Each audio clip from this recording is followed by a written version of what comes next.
Hello everyone, welcome to my channel. আমি সুমি চলে এসেছি নতুন একটা ভিডিও নিয়ে। আর এই দেখো, ওয়েদারটা একদম চকমকে ওয়েদার, আর সঙ্গে বানিয়েছিলাম স্মুদি।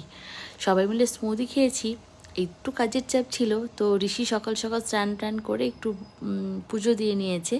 তো আমি আবার ওকে বলে বলে দিচ্ছি কি করতে হবে কী না করতে হবে। ও জানে, কিন্তু তাহলেও ছোটো বাচ্চা যেভাবে মানে আমরা দিই সেভাবে তো পারে না, একটু বলে দিচ্ছিলাম। আর আমি যখন ব্যস্ত হয়ে পড়ি বা আমি যখন পারি না, একটু বললে ঋষি দিয়ে দেয়, এটুকু ও করে। তো শুধু এটা না, আমি যদি বলি ঋষি ছাদে একটু জামা কাপড় আছে একটু তুলে নিয়ে না, তাও ও গিয়ে করে দেয়। তা আমি ওকে বলছি তুই একটু প্রণাম কর, বলছি তুমি যাও তারপর আমি প্রণাম করব।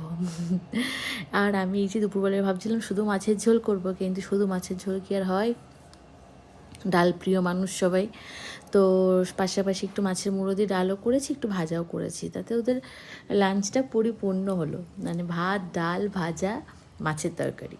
তো মাছটা যদিও কেউ পছন্দ করে না, ঋষভের জন্য আমি একটু বানাই, কিন্তু তাও দুপুরবেলা খেলে রাতেরবেলা তো মানে কেউ ছুতেই চায় না, সেই আমাকে ডাল করতে হবে, ওই জন্য আমি একবারই করে নিয়েছিলাম। আর এখানে দেখো অনেক জামা কাপড় ভাঁজ করে রেখেছি, সেগুলো এখন পাট পাট করে যার যার জায়গায় গুছিয়ে রাখতে হবে। আর ছোটোবেলায় এই খেলাটা কারা খেলেছো, চাদরের তলে বসে খেলা?